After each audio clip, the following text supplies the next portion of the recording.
इसे संयोग कहें या प्रयोग, कुछ तो हुआ है। प्रेस कॉन्फ्रेंस हुई है ओबीसी समाज की। यहाँ पर ओबीसी समाज के सब नेता खड़े हैं और उनका सवाल ये है कि ऐसा होता क्यों है। हर 2 साल के बाद, हर साल के बाद ओबीसी समाज के बच्चे जब नौकरी लेने के लिए जाते हैं, सेम इशू क्यों होता है और वो इशू होने की वजह क्या है। और उसी तर्ज पर हर बार बच्चों की, कईयों की नौकरी छूट जाती है, कईयों की उम्र निकल जाती है। और ये सब कैसे हो रहा है? ये संयोग है या प्रयोग है? ये सहयोग नहीं है सर। मैंने पहले भी कहा कि ये अथॉरिटीज की कैजुअल अप्रोच है। ओबीसी को इग्नोर किया जाता है, सीरियसली नहीं लिया जाता। 100 से ज्यादा बच्चे के सर्टिफिकेट पे ऑब्जेक्शन लगना, उसका ऑटोमेटिकली मतलब ये होता है कि there is a defect in policy. Policy में डिफेक्ट है, कानून में डिफेक्ट है, लूप होल्स है, उसको सरकार दुरुस्त नहीं करती।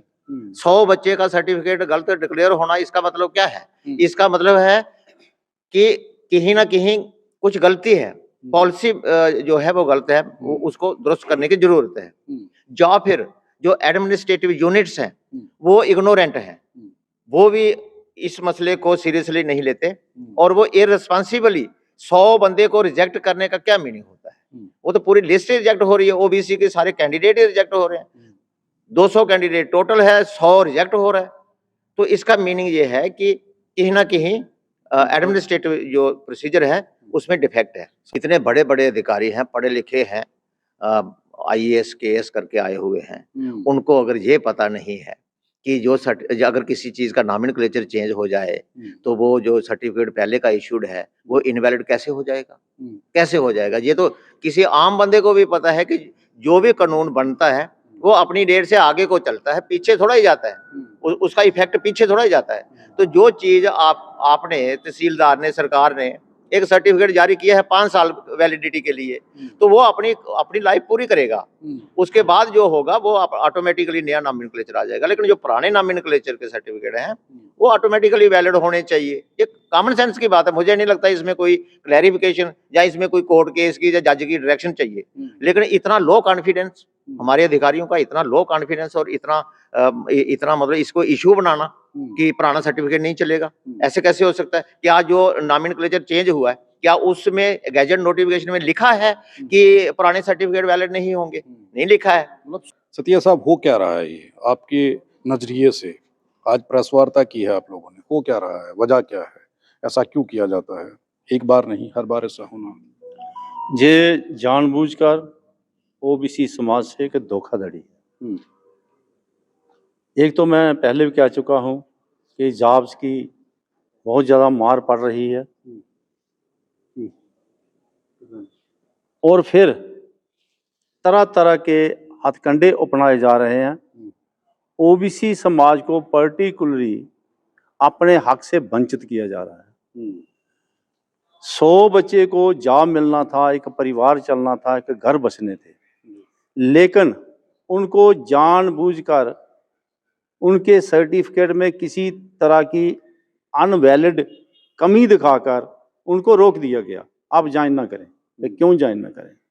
जब आपने एप्लीकेशन के दौरान वो सर्टिफिकेट को एक्सेप्ट किया, हॉनर किया, फिर उसमें कौन सी कमी आ गई कि उस पीरियड के दौरान अगर आप नॉमेनक्लेचर चेंज कर जाते हो तो वो जो पहले वाला है ओएससी, उसी को आपने ओबीसी बनाया।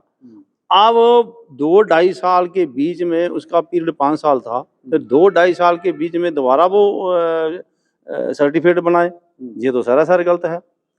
मेरा कहने का भाव यह है कि इसमें सरकार को और जो एडमिनिस्ट्रेटिव यूनिट्स हैं उनको या एसएसआरबी के बोर्ड को, उनको बैठकर इस मसले का हल करना चाहिए।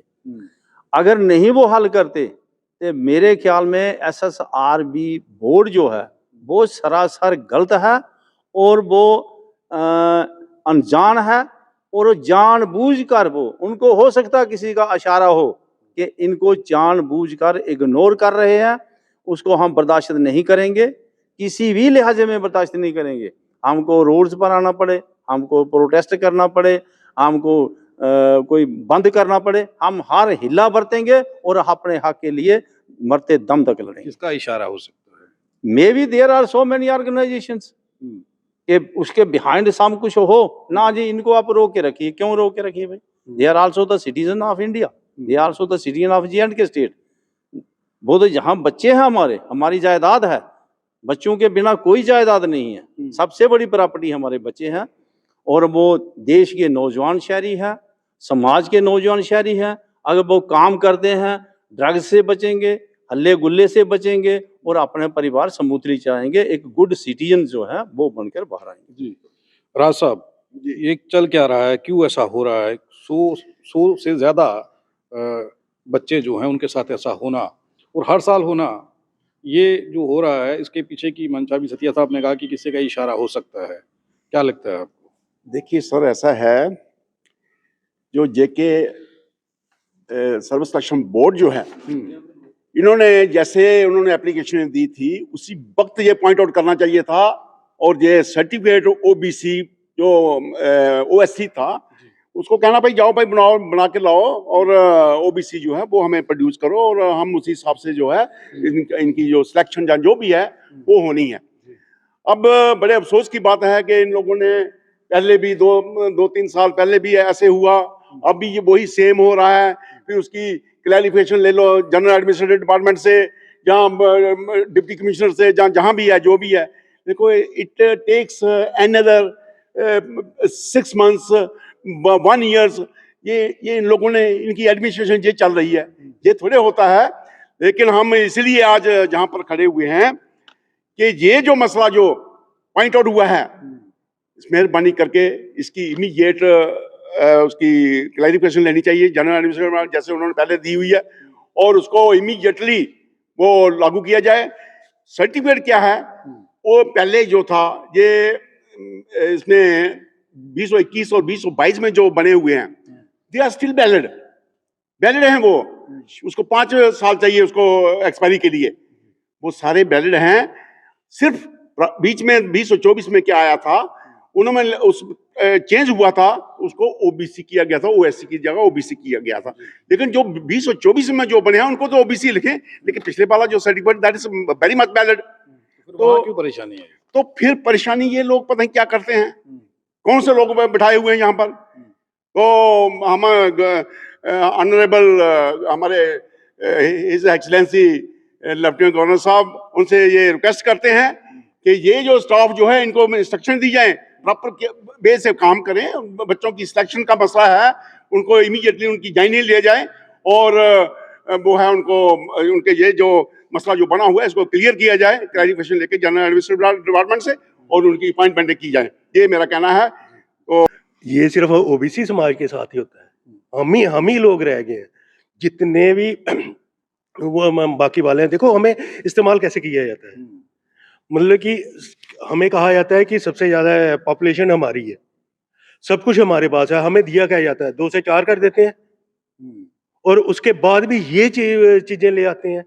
तो क्या हमारे बच्चे सफर नहीं करेंगे? आपको लगता है कि आपको इस्तेमाल करते हैं वो? हाँ, इस्तेमाल हो रहे हैं ना, ये इस्तेमाल ही कर रहे हैं। देखो जब आएगा, अभी भी आप देख लेना, इलेक्शन आएंगे, सब कहेंगे हम ओबीसी के साथ हैं, सब सारी जितनी पार्टियां सब कहेंगे ओबीसी हमारे के साथ है, लेकिन लास्ट में धोखा ओबीसी के साथ ही होगा। ओबीसी समाज समझ क्यों नहीं पा रहा है ये सब कुछ? नहीं, समझ तो धीरे धीरे आ रही है ना, आ रही है लोगों को, ये नहीं है कि लोगों को समझ नहीं आएगी। अब ये जो मसला चला है, इसमें तो आप देखो कि मतलब कि अब तो तकरीबन हर घर को पता चल जाएगा, ये जो प्रेस वार्ता ये इससे हर घर को पता चल जाएगा। ओबीसी समाज जागृत होगा, और जिस दिन जागृत होगा तो वो परिवर्तन लाएगा, मैं इससे पूरी तरह आश्वस्त हूँ। एक लंबी चौड़ी बात मेरी हुई है, लेकिन मैं ये नहीं समझ पा रहा हूँ। अभी इन्होंने कहा है कि ओबीसी समाज को इस्तेमाल किया जाता है, सभी राजनीतिक दल इस्तेमाल करते हैं। तो ओबीसी समाज मतलब इतनी बड़ी संख्या है, तो वो समाज अपनी बात करे और उसे सुना ना जाए, ऐसा क्यों? ऐसा इसलिए है कि हम लोग अपने आप में जागृत नहीं हैं, और हम अपने अधिकार जो संवैधानिक हक हुकूक हैं उनको खुद स्टडी ना कर, उसके बारे में ना जानकर, दूसरों की बातों में आकर, क्योंकि हम दूसरों पर भरोसा करते हैं, और मेरे ख्याल सदियों से हम उसी भरोसे पर चल रहे हैं। हमने आंखें खोल कर नहीं देखी, अपना भला नहीं सोचा, हम दूसरे की बात पे विश्वास करते हैं और वो हमारे साथ हमेशा से विश्वासघात होता आया है। क्योंकि सिंस इंडिपेंडेंस हमारे पास कॉन्स्टिट्यूशन में भी सभी प्रावधान हैं। ओबीसी के लिए जैसे एससी एसटी के लिए प्रावधान थे और उनको मिल गए। हम लोग जो हैं हम दूसरों के पीछे चलते हैं और गुमराह होते रहते हैं। तो हमें चाहिए हमारे ओबीसी लोगों को, जैसे ये बार बार रिपीटेडली हमारे साथ ही हो रहा है कि पीछे हमारे पास जेई और सब इंस्पेक्टर की पोस्टें निकली थी, वहाँ भी हमारे बच्चों को ट्रेनिंग में जाने के लिए उनको भी एक रुकावट डाली के लिए सर्टिफिकेट लिए और हम दफ्तरों में जाकर इधर उधर जाकर हमने वो क्लैरिफिकेशन करवाई और उन्होंने ज्वाइनिंग उनकी हुई और उनकी भी मेरे ख्याल किसी की 2 महीने 4 महीने 6 महीने उनकी ज्वाइनिंग लेट हुई है।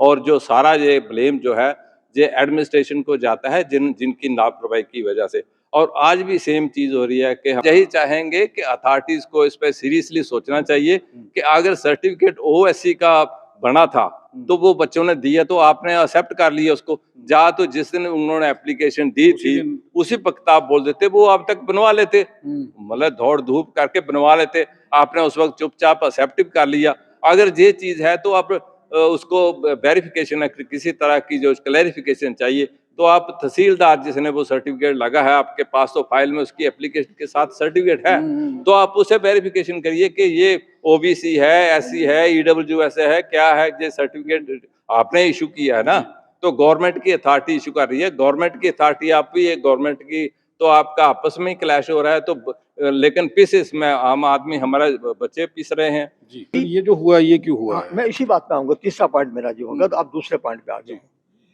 सबसे पहले आर्टिकल 243 D6 और T6 जो कॉन्स्टिट्यूशन के अंदर लिखा हुआ है उसमें क्या है, म्यूनसिपैलिटी और पंचायतों के अंदर रिजर्वेशन है ओबीसी की। वो मतलब 75 साल बीत गए, किसी ने जम्मू कश्मीर के अंदर उसको लागू नहीं किया।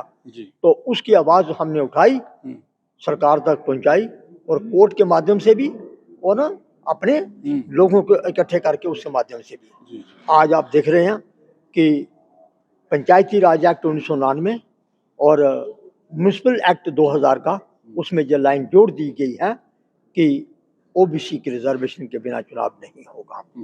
तो अब ये हमें, लेकिन इसमें एक बात है, सर्वे नहीं किया गया। मैंने 25 आरटीआई डाली थी, उसके बाद उन आरटीओ का सभी जवाब यही है कि डीसीओ का, डीएम जो है उनका जवाब यही है कि हमने सर्वे नहीं किया है, ना ही किसी कमीशन को रिपोर्ट सौंपी गई है, डेडिकेटेड कमीशन बैकअप क्लासेस को। लेकिन मतलब कहने का कि सब कुछ फर्जी हुआ है। आप इस मुद्दे पर आइए। अब ये एक अलग विषय है, इस पर एक अलग से इंटरव्यू करेंगे जिस पर आप बात कर रहे हैं। तीसरी बात पे आ रहा हूँ। अब ये जो हुआ ये एपिसोड, ये पहले भी हुआ था, पीछे भी। तो मेरा मतलब क्या है, पीछे बात अलग थी, आज बात अलग है।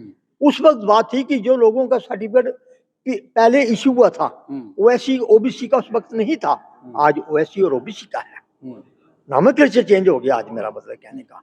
तो जब नॉमेनक्लेचर चेंज किया सरकार ने, जब एडवर्टाइजमेंट निकालती है सरकार, उसके अंदर लिखना चाहिए उसके बाद कि the certificate issued as OC will not be accepted, उसके अंदर लिखना चाहिए था उनको। नहीं लिखा है, they have to accept it. ये करना पड़ेगा उनको, बिल्कुल सरकार को, चाहे कुछ भी है। तो मेरा मतलब क्या, आपके माध्यम से यही कहूँगा कि जो जैसे पीछे हुआ जेई के लिए और जो मतलब कहने का कि सब इंस्पेक्टर भर्ती हुए थे, तो इसी तरह जीडी के साथ में होना चाहिए। जो हमारे जो कांस्टेबल भर्ती हुए हैं, तो इनके जो सर्टिफिकेट हैं गवर्नमेंट को एक्सेप्ट करने चाहिए। नहीं करेंगे तो फिर ओबीसी अधिकार यात्रा निकलेगी, तो फिर वो मोहल्ले मोहल्ले में, शहर के बीच में बिल्कुल अपनी आवाज़ को बुलंद करेंगे। जी, बहुत धन्यवाद हमारे साथ बात करने के लिए। आप सोचिए कि ओबीसी समाज के बच्चों को किस तरीके से नौकरियों से वंचित रखने का प्रयास किया जा रहा है। आप ये भी सोचिए कि उन लोगों के जो नेता हैं, जब तक ये हो हल्ला नहीं करते हैं, ओबीसी अधिकार तिरंगा यात्रा नहीं निकालते हैं, जब तक ये लोग सरकार के दफ्तरों में जाकर के उनसे सवाल नहीं पूछते हैं, उस वक्त तक इनका कोई काम नहीं होता।